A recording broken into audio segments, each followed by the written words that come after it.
Rifle shooting या pistol shooting? Body to body और person to person vary करता है मेरे हिसाब से बहुत। ठीक है। 9-10 पे फोकस करना चाहिए या प्रैक्टिस? प्रैक्टिस। टैलेंट या फिर हार्ड वर्क? हार्ड वर्क के बिना टैलेंट आ ही नहीं सकता, तो हार्ड वर्क। माइंड कंट्रोल या फिर ट्रिगर कंट्रोल? जब तक माइंड कंट्रोल नहीं है तो ट्रिगर आप चला ही नहीं पाओगे, तो माइंड कंट्रोल। प्रेशर या फिर पैशन? पैशन। कोच इंपॉर्टेंट है या self believe? Without self believe आप कोच पे भरोसा ही नहीं कर पाओगे, तो सेल्फ बिलीव। एक्सपेंसिव इक्विपमेंट से स्कोर इंप्रूव होता है, myth fact? Myth, totally myth. India ने Olympic and world shooting championship में बहुत सारे मेडल्स जीते हैं। क्या आपने कभी सोचा है कि एक खिलाड़ी जो ओलंपिक तक पहुंचता है उसके पीछे का प्रोसेस क्या होता है, और इन सब चीज़ों को एक जज कुर्सी में बैठ के कैसे देखता है? एक प्लेयर जो एकेडमी में बहुत अच्छा परफॉर्म करता है लेकिन मैच में जाके वो स्कोर नहीं हिट कर पाता, इन सब के पीछे की कहानी आज हमारी स्टोरी में डिस्कस होगी। आज इन्हीं सारी चीज़ों को डिस्कस करने के लिए मेरे साथ हैं अमनदीप सिंह, जो ISSF जो international shooting sports federation certified जज हैं, जिन्होंने स्टेट से लेके इंटरनेशनल लेवल तक के मैचेस को जज किया है और बहुत ही बारीकी से मॉनिटर किया है। आज वो इन सारे मिथ्स एंड फैक्ट्स के बीच के लिए हमारे साथ बात करेंगे। तो आज वेलकम करते हैं अमनदीप जी का। अमनदीप सर, बहुत बहुत शुक्रिया, आपने अपने बिजी शेड्यूल में से हमारे लिए टाइम निकाला। मैं चाहता हूँ मेरे ऑडियंस को आप अपना इंट्रोडक्शन एक बार ज़रूर दें। धन्यवाद गिरीश जी, आपने मुझे एक हेल्दी डिस्कशन के लिए जो शूटिंग के ऊपर हो रही है उसके लिए इनवाइट किया। मेरा नाम अमनदीप सिंह है और मैं ISSF international shooting sports federation से एक सर्टिफाइड जज हूँ, लाइसेंस होल्डर हूँ। और अभी मैं NRAI के साथ, national rifle association of India के साथ एज ए टेक्निकल ऑफिशियल काम कर रहा हूँ। ग्रेट। मुझे लगता है अमन जी आज शूटिंग पे बात करने के लिए आपसे अच्छा व्यक्ति कोई हो नहीं सकता। और तो आज हम सारे मिथ्स एंड फैक्ट्स जो भी है ना उनको ब्रेक करने वाले हैं। तो अमन जी, सबसे पहला मेरा क्वेश्चन आपसे ये है कि शूटिंग होती कितनी टाइप की है और इनमें क्या डिफरेंस होता है? बेसिकली मैं अगर शूटिंग के बारे में बात करूँ कि कितने टाइप्स की होती हैं, ये 5 तरीके की शूटिंग होती है। Rifle, pistol, shotgun, running target और टारगेट स्प्रिंट, जिसमें से 3 के बारे में आमतौर पर सभी को पता है। हमारी जितनी जनता है सब जानती है कि ये 3 राइफल, पिस्टल और शॉटगन के बारे में सबको पता है। लेकिन टारगेट स्प्रिंट और रनिंग टारगेट ये अभी तक इंडिया में इंट्रोड्यूस ही नहीं हुआ है। अच्छा, इंडिया में है ही नहीं? नहीं है।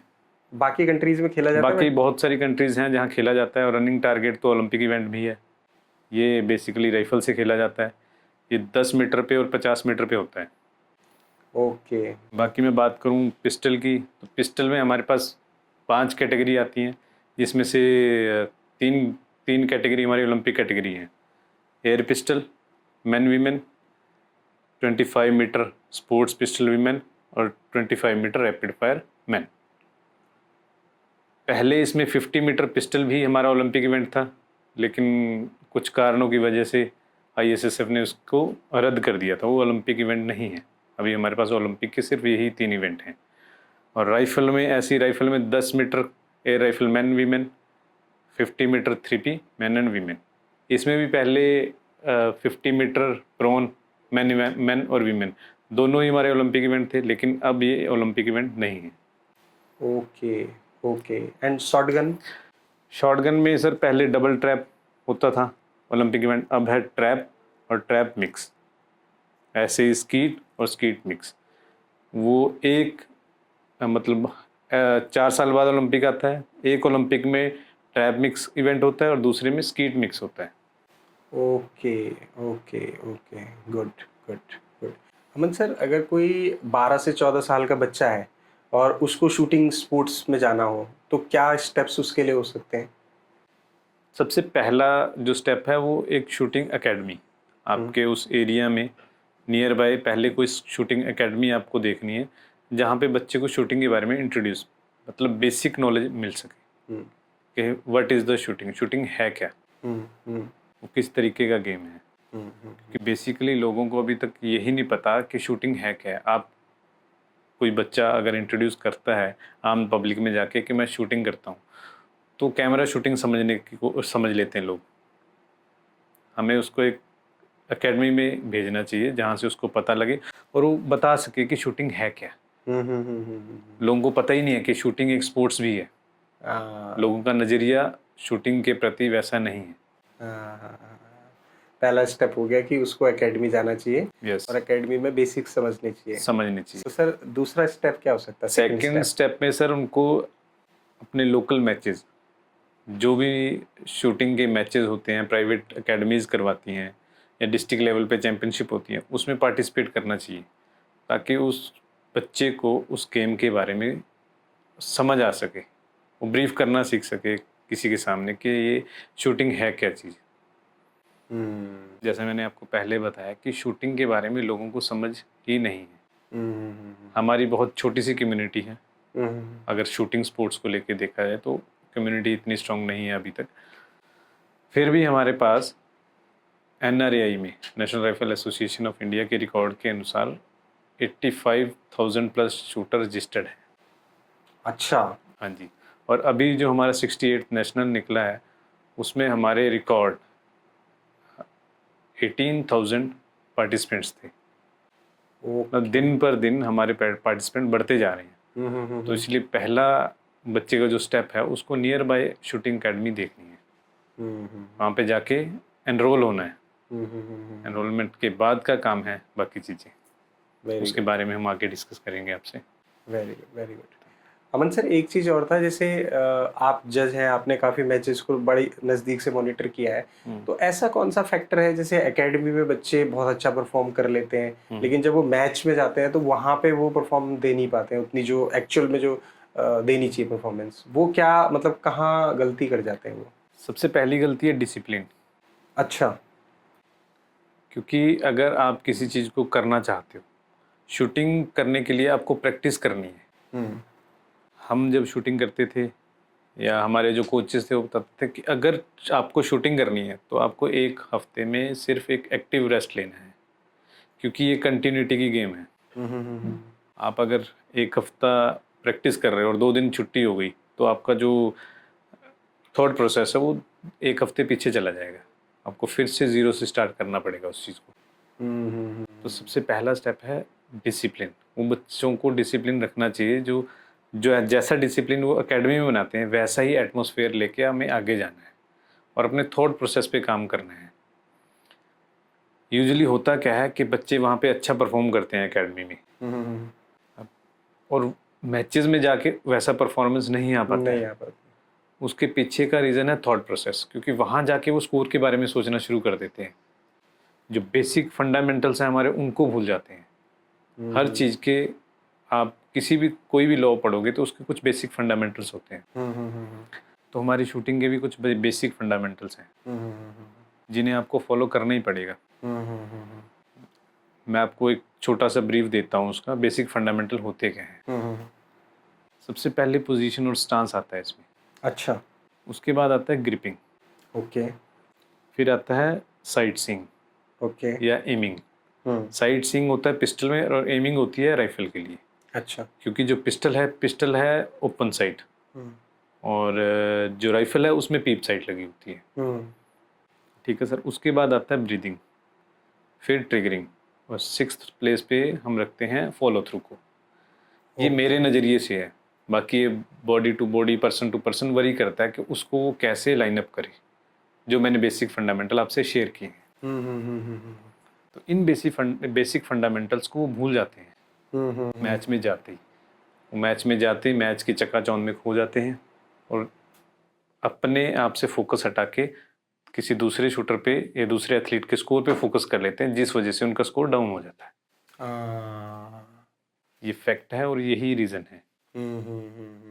मतलब एज ए जज आपने इन सारी चीज़ों को बड़ी क्लोजली देखा हुआ है। क्लोजली मॉनिटर किया है मैंने। जो चीज़ें मैंने देखी हैं, मॉनिटर की हैं, वो मैंने आपसे डिस्कस की अभी। ग्रेट, बहुत अच्छा, बहुत अच्छा। सर आपने फंडामेंटल बता दिए कि बेसिक फंडामेंटल ये होते हैं जो फॉलो नहीं करते हैं लोग। अब एक क्वेश्चन आता है कि लोग कहते हैं कि जो शूटिंग है वो माइंड का गेम है, 90% माइंड का गेम है, तो माइंड लेवल पे भी लोग मिस्टेक्स करते हैं, वो क्या होती हैं? एक्चुअली इसको मैं थोड़ा सा करेक्ट करता हूँ आपके माइंड गेम वाली बात को। ये वरी करता है वैसे अच्छा। 90% आपने बोला है, ये 80 to 90 हो सकता है, ओके। क्योंकि उसके लिए क्या है, माइंड को फोकस और कंसंट्रेट रखने के लिए एक्सरसाइज भी जरूरी है। उसमें प्राणायाम है, हम्म अनुलोम विलोम है, हम्म तो हमारा 10 से 15% तो वो एक्सरसाइज में भी चला गया ना। हम्म। तो उसको 80 से 90% के बीच में हम कहीं पे भी रख सकते हैं। ठीक है। और उसके बाद बात आती है माइंड गेम की, कि माइंड गेम है। हम्म आपने यूजुअली सुना होगा कि हमारा दिमाग कितने तरीके से काम करता है, कॉन्शियस और सबकॉन्शियस। यूजुअली क्या सबको यही पता है कि कॉन्शियस और सबकॉन्शियस सबकॉन्शियस। तरीके से ही हमारा दिमाग काम करता है। हम्म। लेकिन इसके पीछे की एक मज़ेदार बात है कि इसमें एक अनकॉन्शियस माइंड भी होता है। हमारा जो दिमाग है वो 3 तरीके से काम करता है। अब कॉन्शियस जो आपका अभी एक्टिव माइंड है, हम्म सबकॉन्शियस इसके लिए लॉट्स ऑफ मेमोरीज हैं। इसके पास इतनी मेमोरी है, आप कुछ भी कहोगे वो स्टोर कर लेगा सबकॉन्शियस माइंड। लेकिन जो अनकॉन्शियस माइंड है वो क्या है, उसके ऊपर हमें काम करना है। वो हम प्रैक्टिस कर रहे हैं, हम कोशिश कर रहे हैं कि अब सबकॉन्शियस माइंड में हमारी प्रैक्टिस बैठ जाए। जो हम टेक्निक्स फॉलो कर रहे हैं वहाँ पे हम स्टोर कर लें उसको। लेकिन बीच में ये अनकॉन्शियस माइंड छलांग लगाता है, ये पिंच करता है बीच बीच में। जैसे एथलीट प्रैक्टिस कर रहा है बहुत अच्छी, और जब उसका मैच है, मैच के दौरान उसने एम किया और एकदम से कुछ अलग थॉट आ जाएंगे दिमाग में जो कभी उसने सोचे भी नहीं थे। Okay. That is unconscious mind. उसके पास वो वेरिएबल चीजें हैं जो कॉन्शियस और सबकॉन्शियस माइंड के पास नहीं है। जैसे यूजुअली कोई बच्चा एकेडमी आ रहा है, रोज की तरह आ रहा है अपने रास्ते से, पाथवे से, उस पाथवे पे कोई घटना हुई, एक्टिव माइंड ने पकड़ी नहीं ना, उसने स्टोर की, लेकिन अनकॉन्शियस माइंड ने देख लिया कि रास्ते में कुछ तो हुआ था। अब वो कब बताएगा उसको, जब उसका मैच आएगा। ओके। वहां करना क्या है, मैच में पता लग गया कि ऐसा हुआ था, लेकिन पिछले 1 हफ्ते से उसके ऑरा में ये चीज नहीं थी। तो वहाँ उसको अपने माइंड को ऐसे ट्रेन करना है कि उस समय एथलीट रुक सके, ब्रेक ले सके, कि मेरे को ये शॉट एग्जीक्यूट नहीं करना है। उसको वहीं रोकना है और रिलैक्स करना है, वाटर कंजप्शन बढ़ाना है। ओके। मतलब ये एक बेसिक नीड है, वाटर कंजप्शन बढ़ाना है बच्चे को।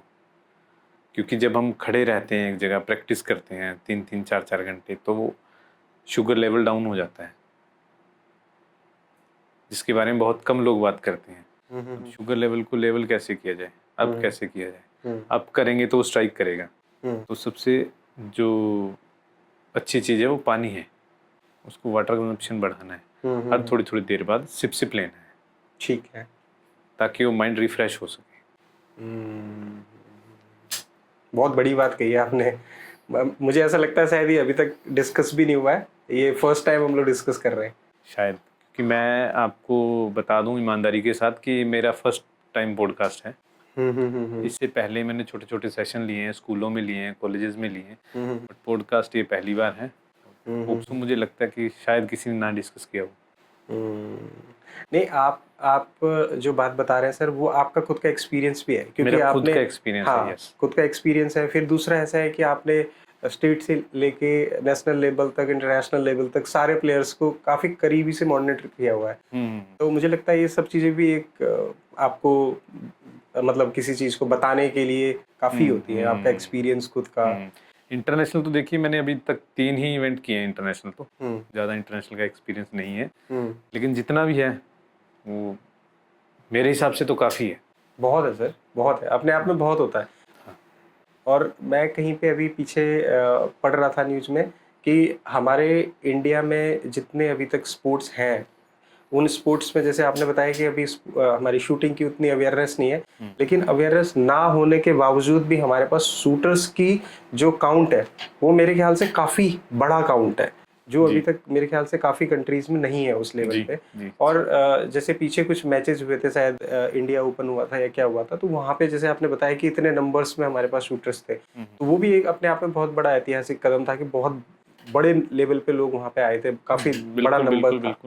एक्चुअली हमें तो नहीं पता था, लेकिन हमने वो न्यूज़ के जरिए हमें भी पता चला कि इस बार नेशनल में 18,000 प्लस काउंट्स थे हमारे पास, जो अभी जो तक पार्टिसिपेंट्स थे, जो अभी तक का रिकॉर्ड है। रिकॉर्ड है अभी तक का। बिल्कुल। तो वो कहीं ना कहीं सर है, अवेयरनेस बढ़ रही है धीरे धीरे करके। हाँ, धीरे धीरे बढ़ रही है।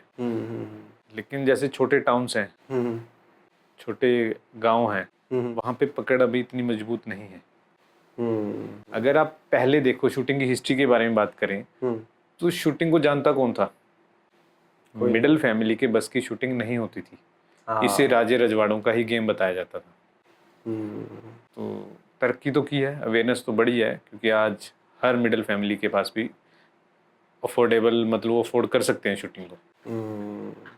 पहले पहले ये ट्रेंड भी था कि ऐसा बोला जाता है कि शूटिंग जो है वो अमीरों का गेम है, जी। क्योंकि मेरे ख्याल से इक्विपमेंट एक्सपेंसिव थे जी। और कोचेस कम थे, अवेलेबिलिटी नहीं थी, जी जी जी। है ना। और जी। तो मुझे लगता है लोकल मैचेस कम होते थे, आपको जी। खेलने के लिए दूर जाना पड़ता था। दूर जाना पड़ता था। तो आज ये सारी चीजें हाँ, जो है वो खत्म हो रहे हैं धीरे धीरे करके। धीरे धीरे खत्म हो रहे हैं। गुड, बहुत अच्छा सर। सर ये हो गया माइंड वाला क्वेश्चन। अब अगला क्वेश्चन है जहाँ पे कुछ जो प्लेयर होते हैं वो इनिशियल मैचेस में तो अच्छा डोमिनेट करते हैं, मतलब अच्छा परफॉर्म करते हैं, लेकिन जैसे जैसे उनके काउंट्स बढ़ते जाते हैं मैचेस के, वो नीचे आता जाता है स्कोर उनका, तो वो क्या प्रॉब्लम होती है? इसके बारे में मैं आपसे बात करता हूँ कि ये होता क्यों है। एक्चुअल में जब बच्चा इनिशियल स्टेज पे होता है, बेसिक एकेडमी में जाता है, तो बेसिक फंडामेंटल जिसमें हमने बात की है जिस बारे में, वो फॉलो करता है, और उसको चक्काचौंध के बारे में कुछ नहीं पता है। मैच खेलता है, खेलता जाता है, बढ़ता जाता है। जैसे वो धीरे धीरे ग्रो करता है, 1 2 3 4 5 अपने इंटरनेशनल अच्छे खेल लेगा, फिर उसके बाद वो अंदर घुसने की कोशिश करता है। ओके।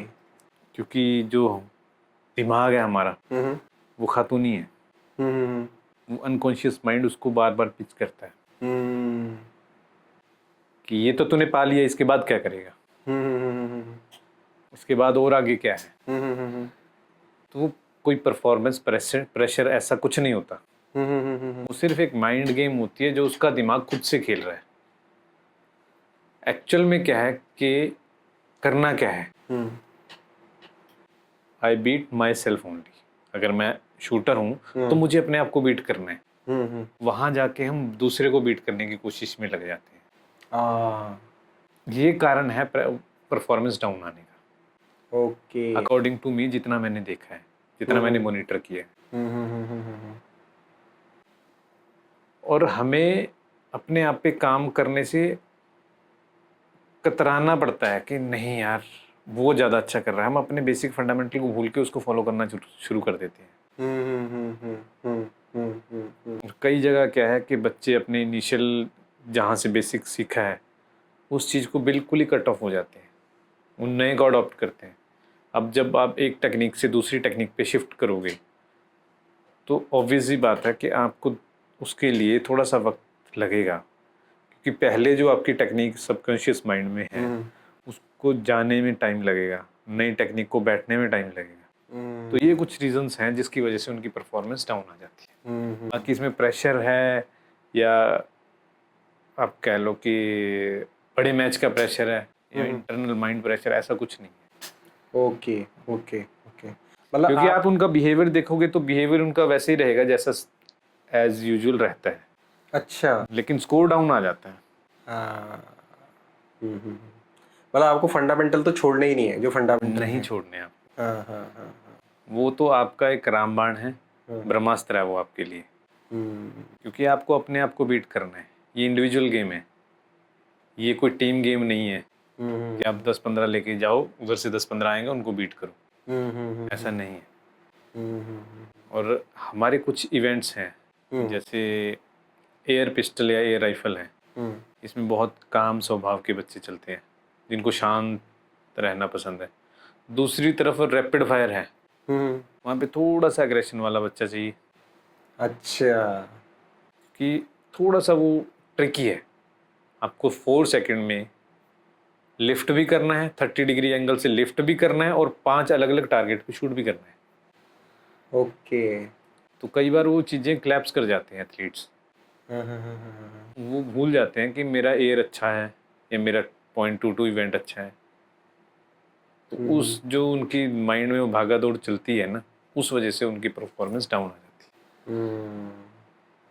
मतलब कूल रखो अपने आप को है। जी और फंडामेंटल फॉलो करो, जी। तो ये सबसे अच्छा रामबाण है। रामबाण है। बहुत अच्छा। सर बहुत ज़्यादा बात होती है कि ट्रिगर कंट्रोल के बारे में, माइंड कंट्रोल के बारे में, तो ये रियल में काम करते हैं या फिर कुछ और ही है स्किल जिसकी ज़रूरत होती है शूटिंग के लिए? शूटिंग के लिए किसी और नई स्किल की तो कोई ज़रूरत नहीं है सर। ट्रिगर कंट्रोल करना है वो एक माइंड का ही पार्ट है। अच्छा। आप माइंड कंट्रोल करना सीखो, वो ट्रिगर ऑटोमेटिकली स्मूथ चलेगा। हम्म लाइक आप गाड़ी चलाते हो, हम्म जब आप गाड़ी चलाना सीखते हो तो आप बार बार क्लच की तरफ देखते हो, गियर की तरफ देखते हो, फिर रेस कितनी देनी है, ब्रेक दबाना है। हम्म ऐसा ही काम हमारी शूटिंग में है। आप बेसिक फंडामेंटल्स को फॉलो करना है और उसको इस तरीके से बिठाना है अपने माइंड में ताकि वो ब्रीदिंग के साथ ट्रिगर कंट्रोल हो सके। ओके। वो ऑटोमेटिकली उसको वो आदत पड़ जाए दिमाग को कि हाँ ये आया और ऐसे चलना है, कहाँ चलना है, कितनी देर में चलना है। अब कुछ प्लेयर्स कहते हैं, कुछ कोचेस कहते हैं कि 10-12 सेकंड में आप ट्रिगर रिलीज कर दो। बच्चे को थोड़ी पता कि वो 10-12 सेकंड कब आए। एक्चुअल में किसी को जो नया बच्चा है उसको क्या पता है कि वो 10-12 से वो तो काउंट करेगा 1 2 3 4 5 6 7 8 9 10। फिर वो जब चलाएगा धड़ाम तो वो हिलेगा ही। हल्की सी भी साइट इधर उधर हुई तो वो शॉट बाहर। और वो कहेगा कि नहीं मैंने तो वही फॉलो किया जो आपने कहा है। तो उसको आपको करना कैसे है, उसके लिए आपको माइंड को ट्रेन करना है कि ये बस यहाँ पे मेरे 10 सेकंड हो गए, ऊपर से मैं लेके आ रहा हूँ, यहाँ पे मेरे 10 सेकंड हो जाते हैं और मैं चला रहा हूँ। उनको काउंटिंग में नहीं घुसाना है। जब आप काउंटिंग के पीछे भागना शुरू कर दोगे तो आप उसको चला नहीं पाओगे। सबकॉन्शियस माइंड को आप ट्रेन नहीं कर पाओगे, माइंड ट्रेन नहीं कर पाओगे, ब्रीदिंग कंट्रोल नहीं कर पाओगे और ट्रिगर चलेगा ही नहीं। तो सबसे पहले तो माइंड को ट्रेन कीजिए विजुअलाइजेशन के तहत, उस काउंटिंग को उसमें से हटा दीजिए। काउंटिंग करनी ही नहीं है। और फिर वो ब्रीथ के साथ ट्रिगर कंट्रोल होना शुरू हो जाएगा आपका। और कई कोचेज को मैंने ये भी सुना है कहते हुए कि 80% निकालिए, 50% रखिए, आप एक चेक पोस्ट बनाइए, वहाँ से नीचे आइए। वो काउंटिंग मेरे समझ में नहीं आई आज तक। ऐसा क्यों है?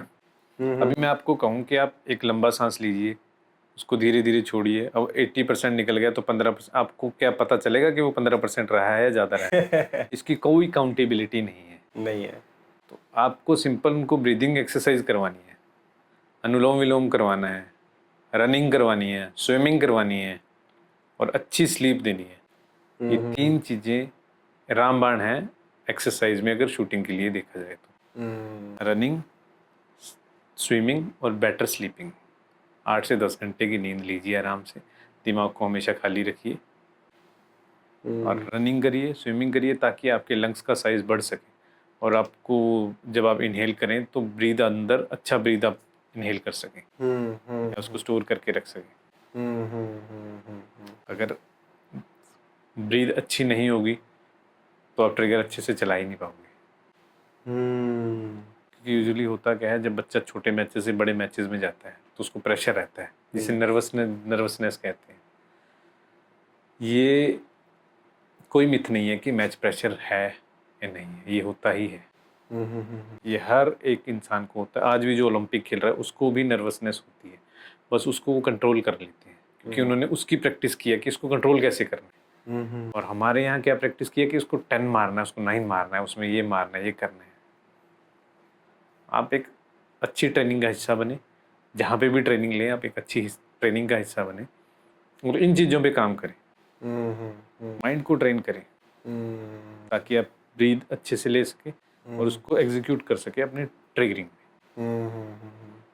मतलब ऐसे एक्सरसाइज कीजिए जिससे आपकी ब्रीदिंग इम्प्रूव हो और आप ज़्यादा मतलब कंट्रोल कर पाए अपने आप को। बहुत बढ़िया। क्योंकि नर्वसनेस में होता क्या है, आपकी हार्ट बीट बढ़ जाती है। हाँ। तो उसको कंट्रोल कैसे करना है, मेन पॉइंट वहाँ ये आता है कि उसको कंट्रोल कैसे करना है। एक तरफ आपने पिस्टल कर रहे हैं तो आपने हाथ उठाया हुआ, उधर आपकी ब्रीदिंग हो रही है, क्योंकि इंटरकनेक्शन तो सारे सेम ही है ना, नर्वस सिस्टम तो एक ही जगह से जा रहा है सारा। और हाथ स्टेडी किसी का नहीं हो सकता मुर्दे के अलावा। अगर कोई जिंदा इंसान है तो उसके हाथ में ब्लड वेसल्स हैं, ब्लड फ्लो कर रहा है। तो ये भी एक मिथ है कि आपको वो करना है, स्टडी करना है, नहीं, उसको मूवमेंट में ही छोड़ना है आपको, ट्रिगर रिलीज करना है मूवमेंट में ही, बस उस मूवमेंट को आपको पकड़ना है। उसके लिए आपका थोड़ा सा फोकस लेवल, कंसंट्रेशन लेवल अव्वल लेवल का होना जरूरी है। तो जो लोग ओलंपिक में पहुंच रहे हैं वो ये सब चीजें कर रहे हैं कहीं ना कहीं। देखिए, अब बॉडी टू बॉडी वरी करती हैं, पर्सन टू पर्सन वरी करती हैं। अब मैं आपको कह दूं सीधे तौर पे कि हाँ करते हैं, वो भी गलत होगा। लेकिन कुछ लोग जिन्हें मैं जानता हूँ, जिन्हें मैंने देखा है, उनने एक चीज कभी नहीं छोड़ी है, डिसिप्लिन। अच्छा। डिसिप्लिन जिससे हार्ड वर्क आता है। और कई लोग इसे स्किल गेम कहते हैं क्योंकि इंडिविजुअल गेम है। तो स्किल तभी इम्प्रूव होगा जब आप डिसिप्लिन के हिसाब से हार्ड वर्क करोगे। स्ट्रगल नहीं है, ये हार्ड वर्क है। हार्ड वर्क आपको करना पड़ेगा। जैसे आपने बताया कि वीक में एक एक्टिव ऑफ रखना है, बाकी आपने ऑल टाइम गेम खेलना है। अगर आपने ऑफ रखा तो आपका रिदम खराब हो गया, आपका माइंडसेट चेंज हो गया। वो एक हफ्ता पीछे चलेगी ट्रेनिंग आपकी, क्योंकि उस समय आपने सबकॉन्शियस माइंड में जो भी रिकॉर्ड किया वो सारा अनकॉन्शियस माइंड ने, कॉन्शियस माइंड ने हटा दिया। एक एक्टिव रेस्ट लोगे तो उस समय शरीर को पता है, दिमाग को पता है कि थकान है। रेस्ट करके अपनी थकान, अपना जो भी एनर्जी है वो दोबारा इनहेल कर लेगा। जहाँ 2 एक्टिव रेस्ट हुए या 3 रेस्ट हुए तो वहाँ वो अपनी एनर्जीज के अलावा वो रिलैक्स मोड में चला जाएगा। बॉडी रिलैक्स हो जाएगी, उसकी हैबिट चली जाएगी एकदम से। एक मेरा पर्सनल क्वेश्चन है, जैसे क्या ऐसा भी हो सकता है कि जैसे फॉर एग्जांपल या होता है कि कुछ प्लेयर हैं जो मैच से 1 महीने पहले या 2 महीने पहले ही एक्टिव हो रहे हैं, मतलब बाकी टाइम वो बैठे हुए हैं, कोई no practice, nothing, no game, वो लगे हुए हैं अपने डेली रूटीन में, और जैसे मैचेस आ गए या हमें पता चला कि यार अब ये नेक्स्ट ये लेवल का मैच है, ये है, तो फिर वो एक्टिव हुए इमीडिएटली और प्रैक्टिस शुरू करी। तो वो चीज़ करती कोई सेंस है उन चीज़ों का? ये एक्चुअली ऐसे वो बच्चे होते हैं जिनके ऊपर थोड़ा स्टडी का प्रेशर भी रहता है। अच्छा। वो स्टडी भी करते हैं साथ साथ में, और गेम को भी कंटिन्यू रखना चाहते हैं। वो बच्चे यूजुअली ऐसा करते हैं। लेकिन उनके लिए एक छोटी सी एडवाइस है मेरी, अगर वो ऐसा करते हैं तो ऐसा करने से बचने के लिए उन्हें करना क्या है, उन्हें डेली अपनी होल्डिंग करनी है। अगर वो एकेडमी पे नहीं जा पाते हैं, लाइव फायर नहीं कर पाते हैं, तो आपको, अगर आप उनके पास इक्विपमेंट भी नहीं है, तो जो वेट उनके इक्विपमेंट में है, जिस तरीके से वो एकेडमी में प्रैक्टिस करते हैं, वैसे उन घर पे 1 घंटा 2 घंटा उनको डेली ये करना चाहिए, होल्डिंग करनी चाहिए। ओके। बाकी जो एकदम 1 महीना पहले उठाते हैं और वो फिर आके बोलते हैं कि नहीं नहीं मेरा इतना ही स्कोर है, वो वहीं तक सीमित रहेंगे। वो आपको हर साल मिलेंगे। वो बच्चे आपको हर साल मिलेंगे, वो कहीं कुछ भी अचीव नहीं कर पाएंगे, वो बस वो यूजुअली खेलते मिलेंगे आपको। ऐसा हो सकता है कि जैसे बच्चे हैं बाकी गेम खेल रहे हैं, वो बाकी गेम की रिप्लेसमेंट आप, अगर आप शूटिंग में करियर बनाना चाहते हो तो शूटिंग को ले लो, अगर आप वो 1 घंटा खेल रहे हो तो आप शूटिंग 1 घंटा खेल लो। नहीं, बहुत सारे बच्चे हैं जो मल्टीपल गेम्स करते हैं। अच्छा। बहुत सारे बच्चे हैं शूटिंग के साथ स्विमिंग भी करते हैं, हम्म या कई स्केटिंग वगैरह करते हैं। ऐसे बहुत सारे बच्चे हैं। अच्छा। लेकिन मैंने कई बच्चों को देखा जो एथलेटिक्स से शूटिंग में मूव हुए हैं। ओके। वो पैरेलल नहीं लेके जा पाए, क्योंकि एथलेटिक्स में आपको अग्रेशन चाहिए, यहाँ पे आपको काम रहना है। तो दोनों डिफरेंस, दोनों चीज़ें डिफरेंट थी उनके लिए। तो उन्होंने एक को चूज किया तो शूटिंग में मूव हो गए। मतलब बहुत बड़ा चैप्टर है शूटिंग की अगर बात करने जाएं तो ये बहुत बड़ा चैप्टर है। बहुत बड़ा चैप्टर, बहुत बड़ा चैप्टर है। और मुझे लगता है आज हम काफी डीप डिस्कशन भी कर रहे हैं, ऐसी डिस्कशन ये मेरे ख्याल से हुई भी नहीं है पहले कभी। मतलब आपको लगता है क्योंकि आप शूटिंग के बारे में इतना जानते नहीं है। हाँ हाँ हाँ। लेकिन अगर मेरे और नजरिए से देखें तो ये कुछ भी नहीं है। हम्म। शूटिंग के जो मास्टर्स हैं, अगर आप उनसे बात करने जाओ तो ये तो कुछ भी नहीं है। अच्छा जी। मतलब रहस्य अभी बाकी है। रहस्य तो भी बाकी है। Good good good. सर मेरा आप एक लास्ट क्वेश्चन है आपसे। आप जज हैं, मैचेस को काफ़ी क्लोजली मॉनिटर करते हैं, तो एज ए जज सिर्फ मैच मॉनिटरिंग एक रिस्पॉन्सिबिलिटी होती है और भी बहुत सारी रिस्पॉन्सिबिलिटी है? देखिए सर, जज वर्ड जो है ये तो हमें ISSF का जब हमने कोर्स किया था, कोर्स के बाद हमें जो लाइसेंस मिला है उसके ऊपर ये लिखा हुआ है कि यू आर द ISSF जज लाइसेंस होल्डर। ठीक है। ठीक है सर।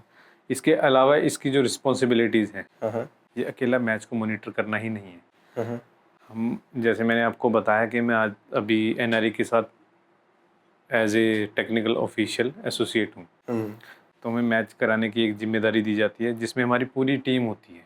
ओके।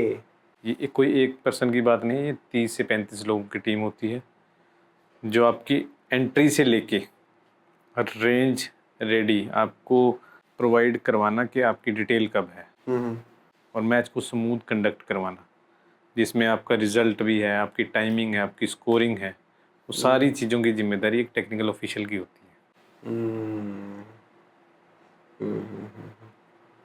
और कितने मैच कोई खेल रहा है उसको डिफ्रेंशिएट करना ताकि उनके मैच क्लैश ना हो। मतलब बहुत सारी रिस्पॉन्सिबिलिटीज़ होती हैं। मतलब सिर्फ एक मैच मॉनिटरिंग मॉनिटर करना ही नहीं है, इसके अलावा भी बहुत सारी रिस्पॉन्सिबिलिटीज़ हैं। तो कभी कभी ऐसे मूवमेंट आते हैं जो मेमोरेबल होते हैं मैचेस के लिए? ऐसे बहुत सारे मोमेंट्स होते हैं जो मेमोरेबल होते हैं। अच्छा। अभी क्या है कि नंबर ऑफ काउंट्स बढ़ रहे हैं हमारी शूटिंग में बच्चों के, हाँ। और बच्चे थोड़े शरारती भी होते हैं। अभी हमने कोई मैच कंडक्ट करवाया, उसमें हमने कहा कि हम चेंज नहीं करेंगे डिटेल आपकी, हाँ। जो रिले एलोकेट हो गई, क्योंकि नंबर ऑफ काउंट ज़्यादा है तो जो रिले एलोकेट हो गई उसी हिसाब से अगर चले तो वो स्मूथ कंडक्ट होता है। हाँ। लेकिन वो कुछ ना कुछ बहाने लेके आते हैं, सर मेरी नानी बीमार हो गई, मेरी दादी बीमार हो गई, ऐसे कुछ रोचक से पहलू आते हैं। हाँ, होता है ऐसा। बहुत बढ़िया, बहुत बढ़िया। ये मुझे लगता है ये मतलब बच्चे जो होते हैं ना, ये स्पेशली इन सब चीज़ों में एक्सपर्ट होते हैं। एक्सपर्ट होते हैं, वो बड़े शरारती होते हैं, कुछ भी कर सकते हैं बच्चे। Very good. Aman sir, subject बहुत बड़ा है जैसे आपसे डिस्कशन करके मुझे पता लगा, लेकिन ये डिस्कशन भी काफ़ी इन्फॉर्मेटिव थी। मुझे लगता है कि काफ़ी अवेयरनेस भी गेन करेगी और बहुत सारे मिथ हैं जिनको आज झटका लगेगा। जो हो सकता है कि प्रैक्टिस को लेके हो बिल्कुल, या बिल्कुल। गेम को लेके हो, तो वो सारे ब्रेक हो गए आज। तो आपने इतना वैल्यूबल टाइम दिया, आपने अपने बिजी शेड्यूल में से टाइम निकाला हमारे साथ डिस्कशन करने के लिए, आपको बहुत बहुत थैंक यू, बहुत बहुत धन्यवाद। थैंक यू गिरीश जी, आपने मुझे अपने चैनल के माध्यम से अपने स्टूडियो में बुलाया और शूटिंग भी एक हेल्दी डिस्कशन हुआ। ये कुछ ज़्यादा तो नहीं था, लेकिन ठीक था। अभी बहुत कुछ बाकी है। बहुत कुछ बाकी है।